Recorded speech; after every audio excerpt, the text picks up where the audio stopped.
Nossa mente é como uma xícara. Quando estamos doentes, é quase certo que a xícara esteja cheia e cheia de líquido envenenado. Se você deseja a cura, convença-se de que, primeiramente, precisa esvaziar sua xícara, para que um novo conteúdo saudável possa ser derramado. Muitos enfermos vão aos santuários da fé em busca da cura, mas suas xícaras estão cheias de rancor, impaciência, preconceitos, desamor por si mesmos e animosidade em relação ao próximo. Será que há espaço em nossa mente para que o poder supremo entre e realize seus milagres? Afastaremos a negatividade de nossa mente com pensamentos de paz, serenidade, alegria e amor. Não espere ter saúde para agir assim. Faça assim para ter saúde. Aquietemos nossa mente agitada com a oração, com a contemplação da natureza, com o silêncio interior. Deixemos que o amor nós, através dos gestos mais simples possíveis. Que o nosso sorriso seja puro, que a nossa respiração seja um ato de amor a nós mesmos, que o nosso olhar seja compassivo, que nossa língua silencie a maldade, que nossos gestos estejam impregnados de ternura. Dessa forma, estaremos nos limpando de todos os venenos que o desamor fez contaminar nosso corpo. Somente quando a xícara estiver vazia, entraremos em um estado de relaxamento, no qual a cura se opera. Muitos estão tão obcecados pela obtenção da cura que acabam gerando mais tensão. O que gera tensão é a preocupação com alguma coisa que não vai bem, ou com algo de ruim que nos possa acontecer.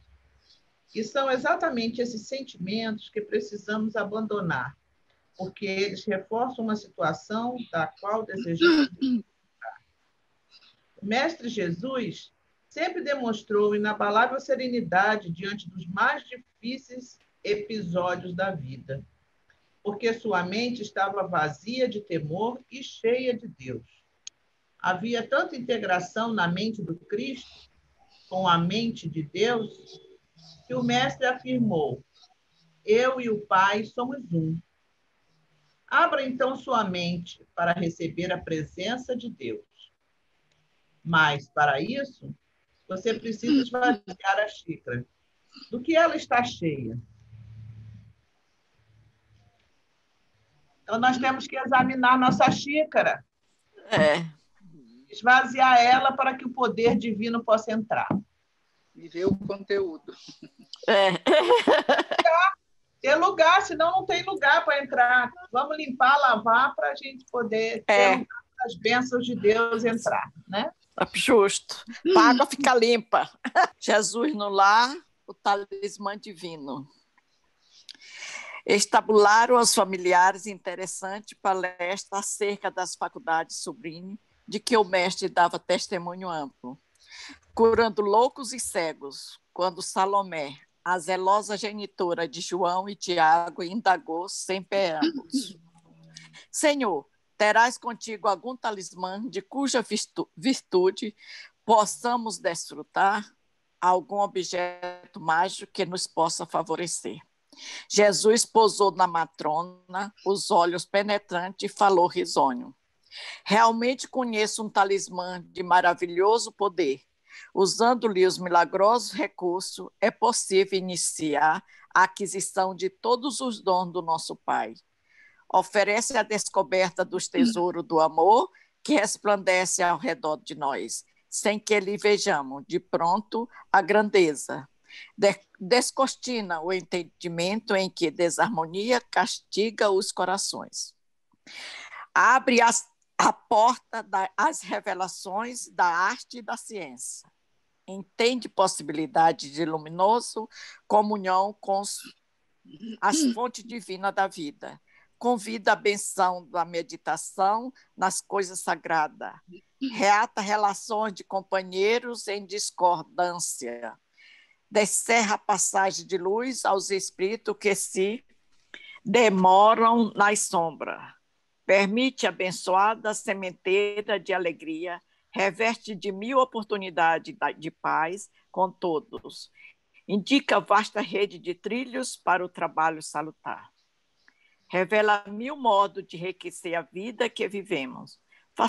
Facilita o acesso da alma ao pensamento dos grandes mestres. Dá comunicações com os mananciais celestes da intuição. Que mais? Disse o Senhor, imprimindo ênfase à pergunta. E após sorrir, complacente, continuou. Sem esse divino talismã, é impossível começar qualquer obra de luz e paz na terra. Os olhos dos ouvintes permutavam a expressão de assombro quando a esposa de Zebedeu inquiriu, espantada.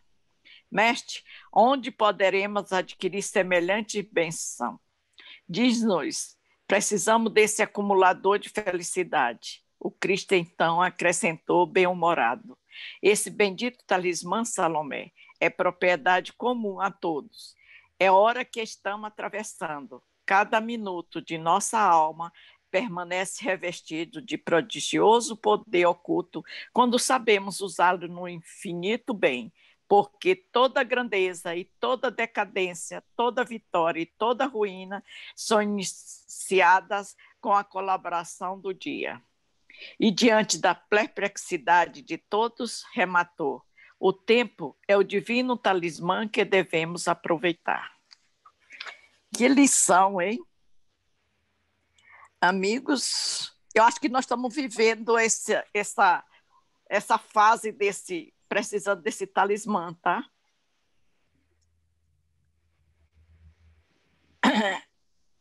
Permite abençoar a sementeira, como ele disse. Facilita o acesso da alma ao pensamento dos grandes mestres. O que a Bárbara leu da xícara, essa daqui é a continuação, né, Bárbara? É. Continuação. É da hora que eu estava lendo aqui. O que ela leu veio completar aqui. Eu gosto muito dessa passagem, dessas leituras. É muito bom quando a gente para fazer essa reflexão sobre o que é que deve conter na nossa xícara, né? Às vezes a gente acha que é simples esvaziar, mas antes da gente decidir o que sai, o que fica, a gente tem que ter esse discernimento. E quando a gente faz essa reflexão, a gente vê que na nossa xícara tem muita coisa que não vale a pena estar ali, né? Então, que a gente peça a Deus sabedoria para que a gente tenha esse discernimento, que a gente saiba escolher o que é que deve ficar, que a gente tenha coragem, porque muitas vezes a gente até identifica, mas que a gente tenha a coragem de tomar a decisão, de jogar fora tudo aquilo que não vem de Deus. A dúvida, a insegurança, o orgulho, o egoísmo, ciúme, indiferença, tudo aquilo que não vem de Deus. Então, acho que o primeiro passo é a gente conseguir enxergar e selecionar o que é que tem, o que é que deve ficar na nossa xícara, e depois a gente ter a coragem, né, de se libertar de tudo aquilo que está ali só acumulando e ocupando espaço e impedindo que as bênçãos de Deus cheguem na nossa vida. As pessoas dizem popularmente que quando Deus tira uma coisa da sua mão, ele não está te castigando, né? Ele está liberando espaço para te dar uma bênção maior. E a gente escuta muito isso, né, no popular, mas o que de fato significa isso, né?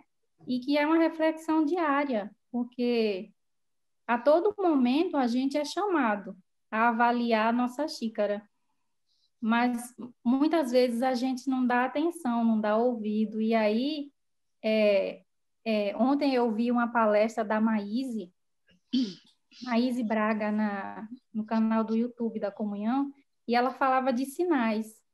E muitas vezes a gente recebe, sim, esses sinais da vida. Olha, está na hora de você voltar e avaliar a sua xícara.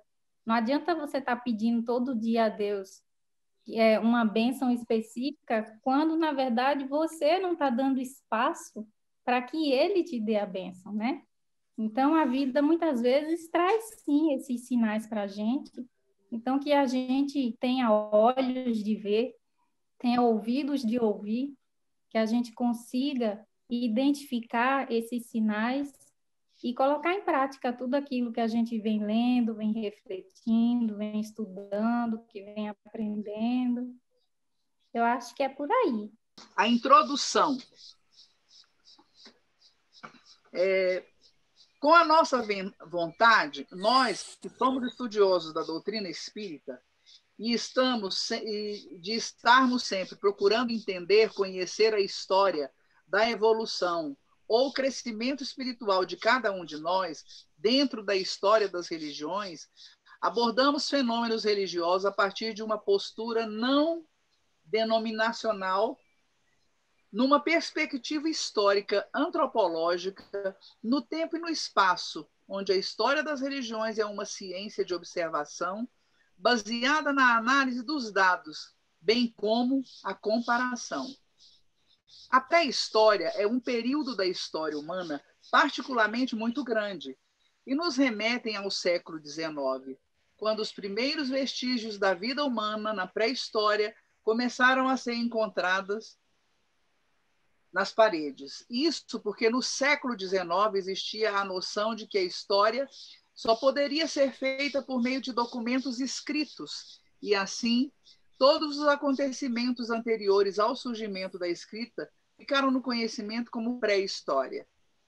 A pré-história abrange aproximadamente um período que se estende de 3 milhões de anos atrás a 3.500 a.C., dividida da seguinte maneira: a Era Paleolítica, ou Idade da Pedra Lascada, Paleolítico inferior, médio e superior. 3 milhões de anos antes a 10 mil anos antes de Cristo. Quer dizer, é um período muito grande, o período paleolítico da pré-história. De 3 milhões para 10 mil anos é muito tempo de evolução nesse período. O Paleolítico inferior começou a ser contado quando os hominídeos começaram a ter a habilidade de produzir as primeiras ferramentas para a sua sobrevivência.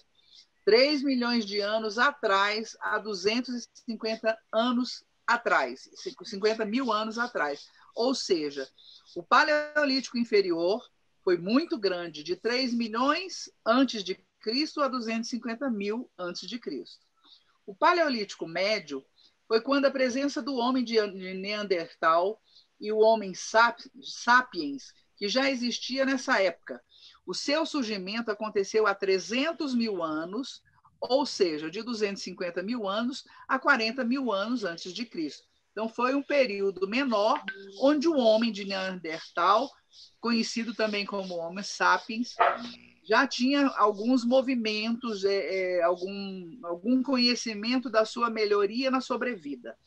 O Paleolítico superior é onde as ferramentas foram utilizadas e passaram a ser elaboradas em grande diversidade, como pequenos anzóis, machados, agulhas, e esta arte começou a ser concebida pelo próprio Homo sapiens. Como destaque, a pintura rupestre realizada nas paredes da caverna para deixar a história. A temperatura geral da Terra era mais amena, sobretudo nos períodos da glaciação. O homem vivia nas cavernas para proteger-se do frio. As ferramentas, que poderiam ser feitas de ossos, pedras e marfim, no fim do Paleolítico, começou-se a praticar as primeiras experiências religiosas. Aí, o desenvolvimento do seu estilo de vida fez com que desenvolvessem, por exemplo, o período Mesolítico, que foi um período que aconteceu em determinadas partes do mundo, como Europa, partes da Ásia, e se estendeu aproximadamente entre 13 mil a.C. a 9 mil a.C. O período Neolítico, que foi a última fase deste período pré-histórico, estendeu-se de 10 mil a.C. até 3 mil a.C., datas que são aproximativas. Elas assinalam 2 marcos importantes para a história do desenvolvimento humano: o surgimento da agricultura, um para a melhor sobrevivência do homem, e o desenvolvimento da escrita, para melhor história deixar. A Idade Antiga, ou estudo da antiguidade, o comum é ouvir que esse período histórico é marcado pelo surgimento das primeiras civilizações, mas a existência de uma civilização não tem nada a ver com a ideia de que exista um povo melhor ou mais evoluído que os demais. Em geral, uma civilização se forma quando surge a existência de instituições políticas complexas, uma hierarquia social diversificada, uma religião e de outros sistemas e convenções que se aplicam largamente a uma população comum. O processo de fixação e desenvolvimento das relações sociais aconteceu simultaneamente em várias regiões. Foi marcado pelo contato entre essas civilizações, bem como a incorporação de duas ou mais culturas na formação de uma outra civilização. Os hebreus foram um dos primeiros povos a cultuar um único Deus. Eram monoteístas. No judaísmo, religião professada pelos hebreus, o único Deus é Javé, cuja imagem não pode ser representada em pinturas ou estátuas. O judaísmo é baseado nos 10 mandamentos e no Pentateuco, supostamente revelados a Moisés no Monte Sinai. Os dois traços característicos da religião dos hebreus são o monoteísmo e o salvacionismo, isto é, a crença na vida de um Messias ou de um Salvador para libertar o povo hebreu. O judaísmo constitui uma das bases do cristianismo, com o qual o islamismo tomou tríade das religiões universais. Da cultura criada pelos hebreus, a religião é, sem dúvida, o legado mais importante. A escrita e a literatura entre os hebreus, povo de língua semita, surgiu muito cedo, através de uma escrita própria. A arqueologia revelou a existência da escrita a partir de meados do 2º milênio antes de Cristo, na época do Êxodo. Aos poucos, porém, eles foram substituídos em sua escrita, a sua língua original, pelo aramaico, que era a língua comercial e diplomática do Oriente Próximo, na Antiguidade, importância cultural da sociedade hebraica que residiu principalmente na esfera religiosa e moral, na lei mosaica, na sua área de influência, e atingiu o Ocidente e grande parte do Oriente. A história das religiões é uma ciência ao estudo dos conjuntos de crenças, dos ritos, dos mitos, das religiões produzidas pela humanidade, e o seu exercício tem sido sempre comparativo.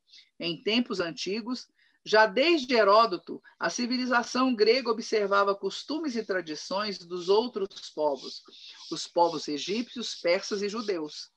Plutarco, que foi o primeiro humano, no primeiro humano direcionado do século da nossa era, ele escreveu uma série de obras que poderiam ser chamadas de mitologia comparativa. A história das religiões apresenta a crença no mundo e é o que vamos reestudar sobre o Pentateuco, explicando a origem, a filosofia e a evolução dos sistemas religiosos influentes e fascinantes do judaísmo e do cristianismo. O espiritismo, que é a doutrina espírita, é cristã, e relatando que Israel é o início da história do povo judeu, seguiu-se a escrita dos pergaminhos, o Pentateuco de Moisés, que deu origem à Bíblia, o Velho Testamento, ou ao Torá dos judeus. E o espiritismo ou doutrina espírita dentro do cristianismo iniciou seus ensinamentos básicos de filosofia, ciência e religião com o Pentateuco kardeciano.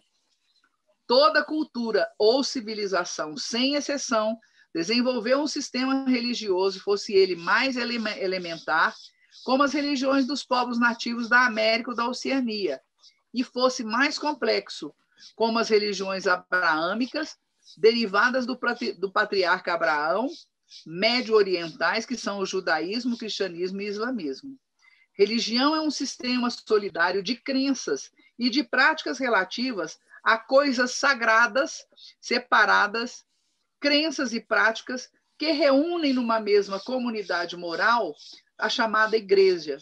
todos aqueles que a ela se aderem, e a ideia da religião é inseparável da ideia da igreja, fazendo pressentir que a religião deve ser algo eminentemente coletivo. Próxima semana a gente continua. Muito bom, então histórico, tá bom?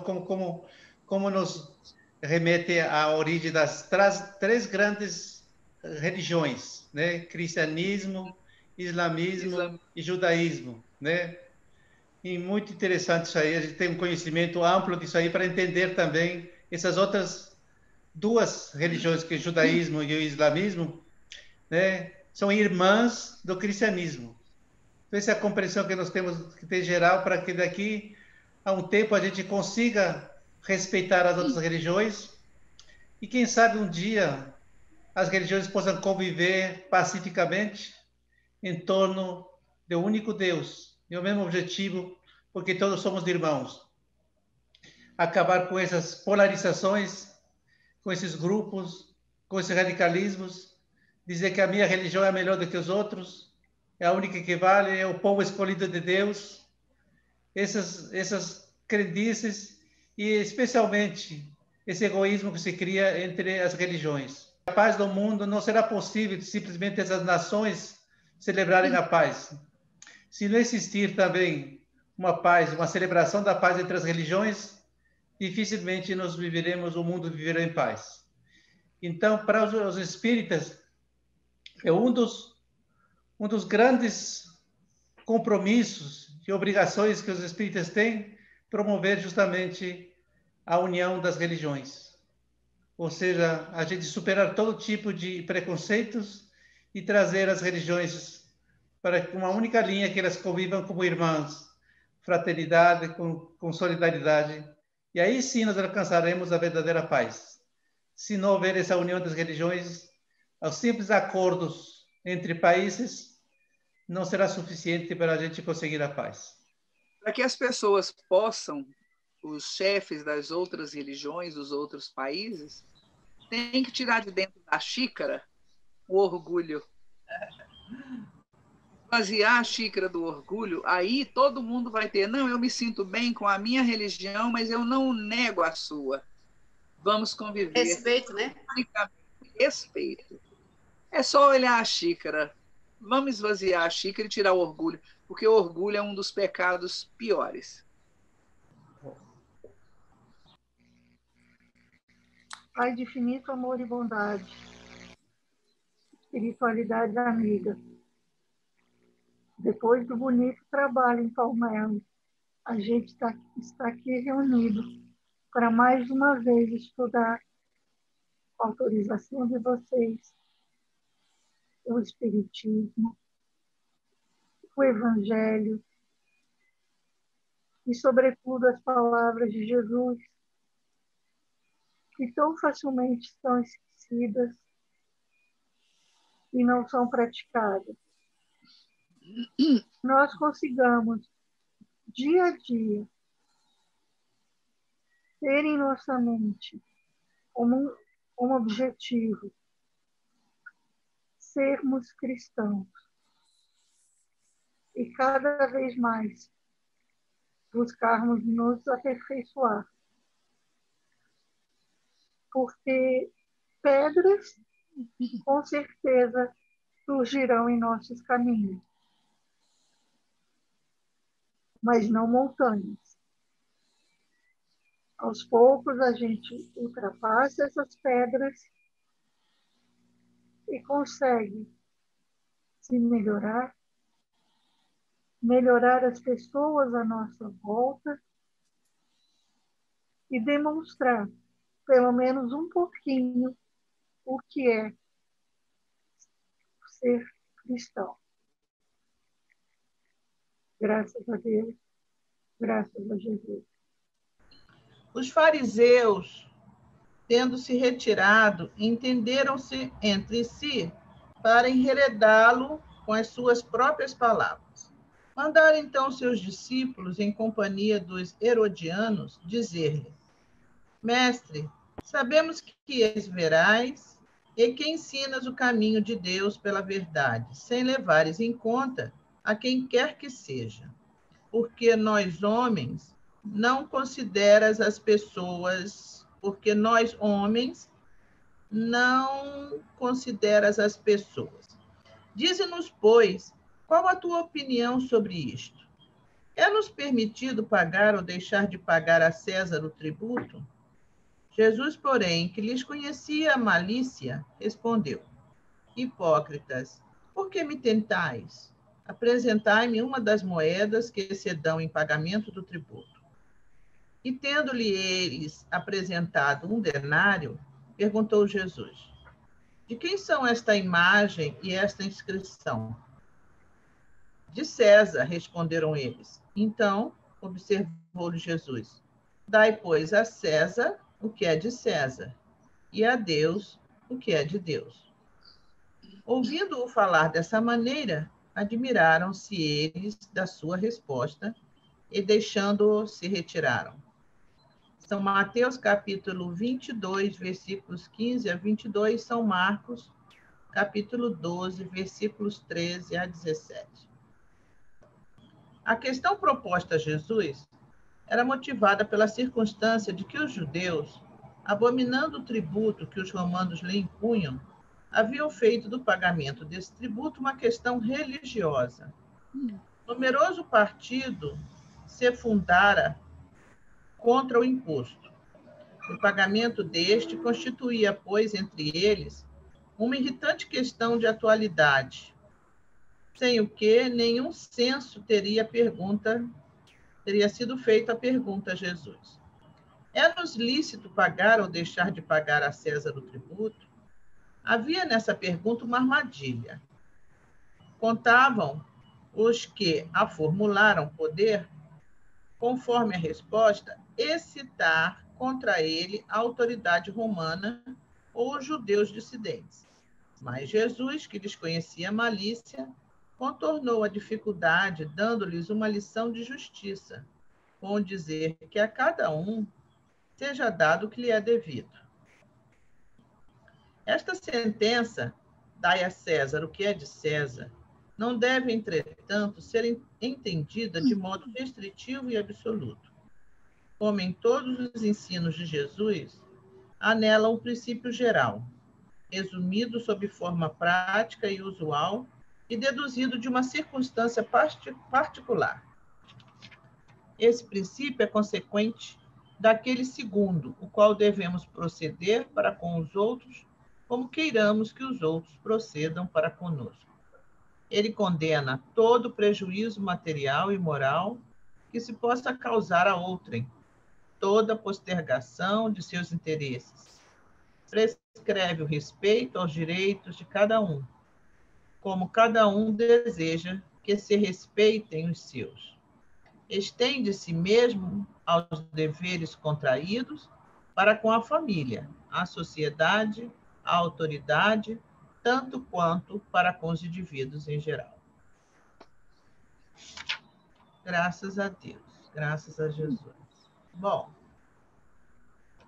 dando uma olhadinha naquele nosso livro que explica um pouco essas questões, ele aqui nos diz que o objetivo desse item 5 a 7, dai a César o que é de César e a Deus o que é de Deus, esclarecendo o sentido que nesse contexto as palavras César e Deus assumem. Para cumprir o preceito ensinado por Jesus, dai a César o que é de César e a Deus o que é de Deus, devemos não só respeitar as leis humanas, cumprindo nossas obrigações com a família, as instituições e a sociedade, como observar os preceitos divinos de amor e caridade, que nos possibilitam um progresso moral e espiritual. Então, cada um tem seu lugar, não é? É o lugar, a nossa vida material, os nossos deveres e obrigações, e nós temos no lado nosso espiritual os nossos deveres e obrigações para com Deus. Qual era a verdadeira intenção dos fariseus ao formularem a Jesus a questão do pagamento dos tributos? Eles não queriam, propriamente, conhecer a opinião de Jesus a respeito do pagamento dos tributos. Por trás dessa atitude, escondiam sua verdadeira intenção, que era fazer com que Jesus se traísse com as próprias palavras e assim tivesse contra ele a autoridade romana. Então, foi uma pegadinha, né, que eles tentaram fazer com Jesus, mas Jesus tinha o sentido, ele tudo pode, tudo vê, e ele viu qual era a intenção dele. Também nos buscam, às vezes, esses falsos interessados, na verdade. Vigiemos, portanto, para que nossas palavras não sejam usadas contra nós próprios. Isso acontece com a gente também. Às vezes vem a pessoa pedir uma opinião já querendo que a gente caia numa armadilha. Então, eles tentaram, com essa pergunta, que Jesus caísse numa armadilha. E isso pode ocorrer com a gente também. Quando Jesus soube se sair, claro, né, com toda a sua sabedoria divina, ele soube se sair muito bem, o que não ocorre com a gente, né, com frequência. A resposta de Jesus foi direcionada somente para a questão do pagamento dos tributos? Não. Como em outras circunstâncias, Jesus aproveitou o momento para não só desmascarar as intenções maliciosas daqueles que formularam a questão, como também transmitir o ensinamento de cunho moral. A superioridade moral de Jesus permitia-lhe perceber o que se passava no íntimo das pessoas. Ele percebeu, né, da armadilha que eles queriam, aproveitou, e ele também, desse ensinamento do tributo, ele também jogou para a área de cunho moral. Qual o verdadeiro sentido da sentença? Dai a César o que é de César e a Deus o que é de Deus. Que o homem deve atender às obrigações decorrentes da vida material, respeitando as leis vigentes e honrando os compromissos assumidos. É a nossa obrigação, né? Nós temos obrigações a serem cumpridas que não tem nada a ver com a nossa vida espiritual. Aí ele continua aqui, sem descuidar de cumprir a lei de Deus, através do cultivo dos valores espirituais que o conduzem à perfeição. Dai a César o que é de César significa atender às obrigações que assumimos junto à sociedade da qual fazemos parte. Sermos pais dedicados, bons irmãos, cidadãos responsáveis.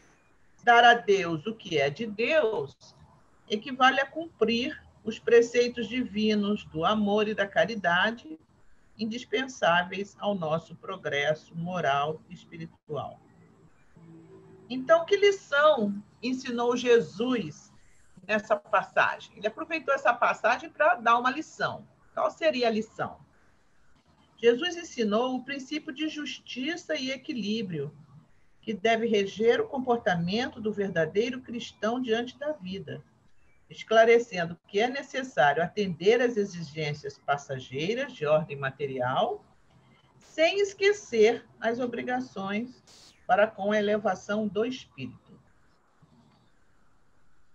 Jesus nos deu uma lição de justiça ao dizer a cada um o que lhe é devido. Não se pode chegar a Deus senão cumprindo as obrigações para com o nosso próximo. Como colocar em prática, então, esse ensinamento de Jesus? Dai a César o que é de César. Como colocar em prática? Cumprindo todos os deveres contraídos para com a família, a autoridade, as instituições e a sociedade, e observando o princípio da fraternidade, segundo o qual devemos proceder para com os outros como queiramos que os outros procedam para conosco. É sempre nos colocar, eu acho a lei maior, é você se colocar no lugar do outro, o que você gostaria de receber se fosse você, não é? Então, a gente se colocando, a gente tem pouca possibilidade de errar. Respeito aos direitos de cada um, como um deseja que se respeitem os seus. É condenável todo prejuízo material que se possa causar a outro. E, finalmente, O ensinamento, dar a Deus o que é de Deus. Como exercitá-lo em nosso dia a dia? Observando os preceitos divinos de amor e caridade, que nos levam à reforma íntima e nos conduzem ao aprimoramento espiritual. Para que cumpramos a lei de Deus, é necessário amar o próximo e praticar a caridade. Para que nos elevemos espiritualmente, necessitamos viver em sociedade, ao lado do nosso próximo. Complementando o que você falou sobre a introdução do Pentateuco de Moisés, a última frase que eu li. Religião é um sistema solidário de crenças e de práticas relativas a coisas sagradas, separadas, crenças e práticas que reúnem numa mesma comunidade moral, chamada igreja. Todos aqueles que a ela aderem, e a ideia da religião é inseparável da ideia da igreja, fazendo pressentir que a religião deve ser algo eminentemente coletivo. Você acabou de falar isso. Tá vendo? Tudo hoje está nesse tema, né, Olga? Evidentemente que Cristo percebia tudo, os pensamentos das pessoas, o que eles iam falar, o que eles iam indagar. E aproveitava o momento para poder dar uma lição disso aí. Então, veja, em primeiro lugar, nós temos que levar em consideração nosso lado moral. O lado moral, que diz respeito ao que nós falamos aqui, sobre a religião, essas três vertentes da religião que nós falamos hoje no Pentateuco, ela nos leva a um comportamento moral em termos de sociedade. E essa convivência entre o que temos de princípios, o que temos de princípios morais de vida, eles têm que ser coerentes com nossos comportamentos de convivência social. Então, isso que, como espíritas, nós temos que sempre estar atentos, vigilantes. Será que esses meus comportamentos, meus princípios, será que eu aprendi da doutrina espírita, do cristianismo, de Cristo? Será que eu aprendi? E isso eu estou colocando corretamente na minha convivência com a sociedade, na minha convivência com os demais? Porque esse grande princípio de fazer aos outros o que gostaria que fizesse conosco, diz respeito também no lado material, nosso lado material. A mesma coisa que diz respeito para o respeito com as autoridades, com os governantes. Será que meu comportamento é isso aí? Será que o que estou falando é para o bem de todos? Ou será que eu estou falando apenas por um egoísmo meu, porque eu gosto assim, tem que ser assim, eu penso que é assim? Essa polarização da humanidade, sendo que todos nós somos filhos de Deus e todos nós temos o mesmo objetivo. Nós não temos objetivos diferentes. Nós temos o mesmo objetivo de sermos felizes neste mundo. Temos um Deus que temos que respeitar e queremos viver bem. Então, qual é a razão da gente se dividir tanto, dizer que meu lado é melhor que o do outro? Meu posicionamento é melhor do que o outro, se todos nós queremos. Veja, hoje mesmo a humanidade está querendo o quê? Está querendo a cura da doença.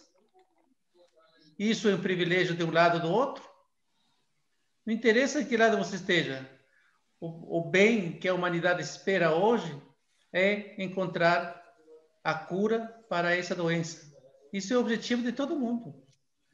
Então, nesse aspecto, que quando diz dar a César o que é de César e a Deus o que é de Deus, é que nossa convivência moral, nossos ensinamentos morais, nossa formação moral tem que estar de acordo, incoerente com a nossa convivência material, nossa convivência em sociedade, porque nós não vivemos sozinhos. Vivemos em família, vivemos em sociedade, vivemos numa região, vivemos num país e vivemos num continente e no planeta. E todos nós com o mesmo e único objetivo de sermos felizes. Então, a mensagem que nós temos que levar como espíritas é essa aí. Sermos coerentes em nossos princípios morais com nossos comportamentos no campo material, no campo social, no campo familiar, no campo político. Ó, vinde, bom amigo, o amado benfeitor, as luzes do infinito de cintilações. Ó, vinde amenizar a nossa grande dor, espargindo em mãos cheias as consolações.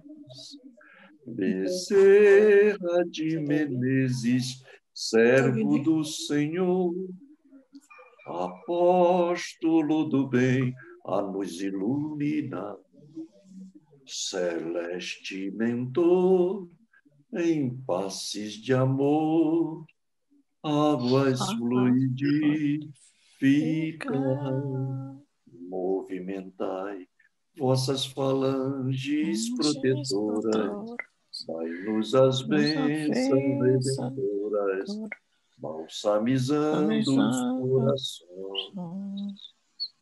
O sofrimento divinal que o Senhor nos envia do astral, meu cadilho imortal, perfeição, a nos redimir das nossas vidas mal vividas, ante o Evangelho todo luz. Sois a apoteose do amor, remira nossa dor com Jesus. Gratidão, gratidão. Pedindo a misericórdia do nosso amado Mestre Jesus, através dessa espiritualidade amiga, Dona Maria Modeste, toda a sua equipe, Doutor Eurípides, Zé Grosso, enfim, esses amados benfeitores que são mentores de cada um de nós.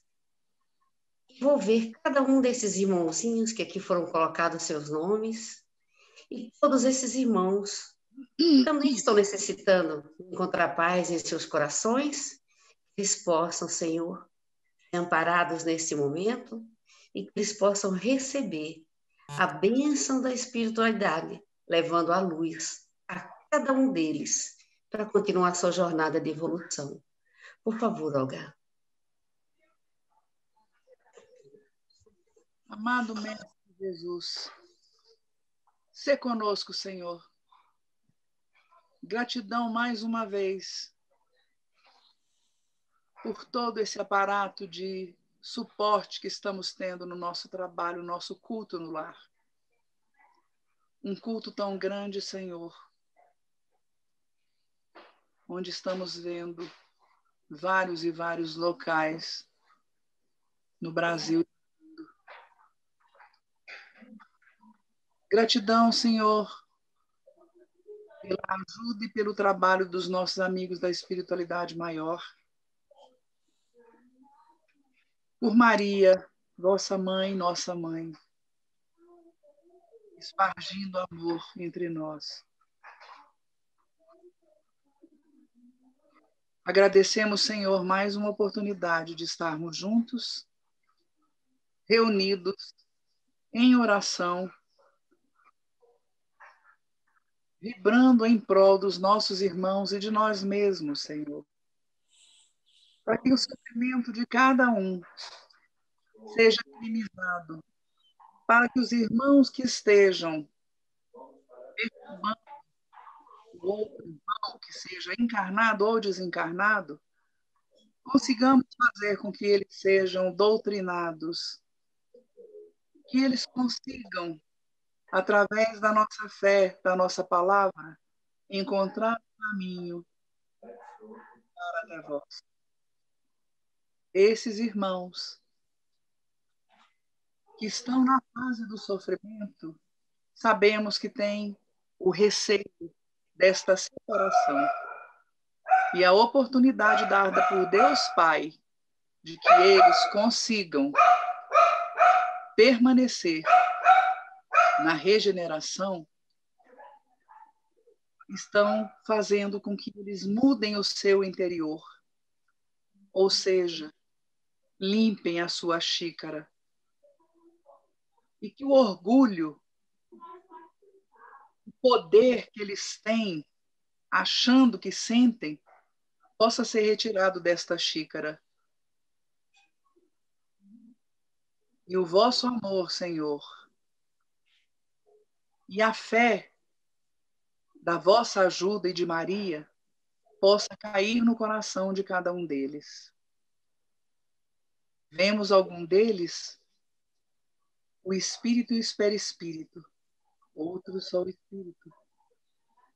Mas que eles tenham a sua oportunidade de regeneração e que no fundo do eu possam se arrepender, dizer: eu quero saudar o que errei, eu quero ceifar o que estou colhendo porque eu plantei. Que a vossa luz abençoe a todos os nossos governantes do mundo. E sabemos da necessidade da pressa dessa vacina, Senhor, mas que não seja precipitado o orgulho de cada um produtor dessa vacina, para que não provoque desencarnes precoces. Sabemos que Irmã Veneranda, com o seu laboratório, estará trabalhando nos laboratórios que a fabricam. Vemos os tubos de ensaio dançar de um lado para o outro. E sabemos que a escolha da vacina correta será feita por Deus Pai e Irmã Veneranda irá e ajudar na sua produção. Gratidão pelo nosso trabalho, gratidão pelo nosso aprendizado, gratidão pela recuperação de tantos irmãos encarnados e desencarnados. Graças a Deus e graças a Jesus. Agradecemos a Deus, nosso Pai, infinita bondade, a Jesus, nosso mestre, nosso guia, a espiritualidade amiga, aqueles amigos apegados, trabalhadores, que estão sempre ao nosso lado.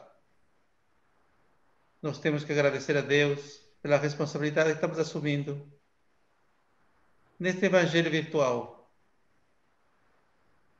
onde a sintonia entre os encarnados e encarnados está cada vez mais latente.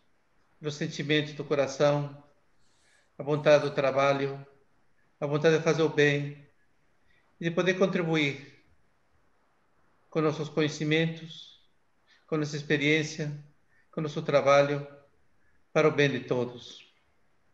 Só temos a agradecer essa bondade maravilhosa que recebemos de Deus.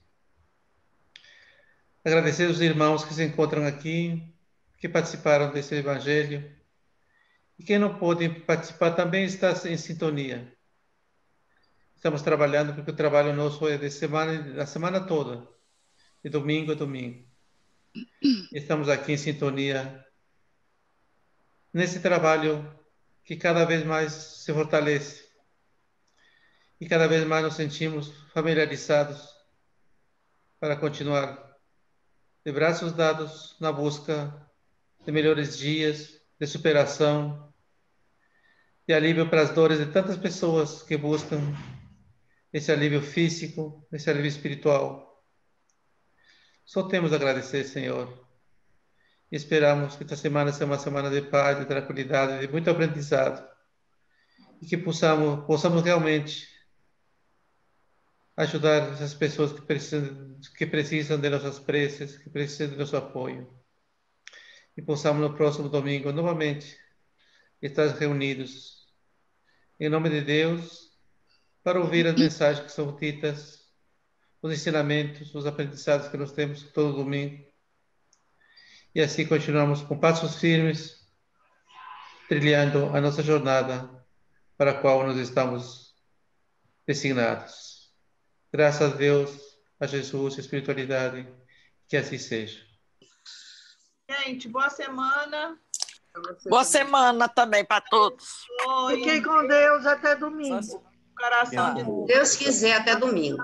Até domingo. Um abraço.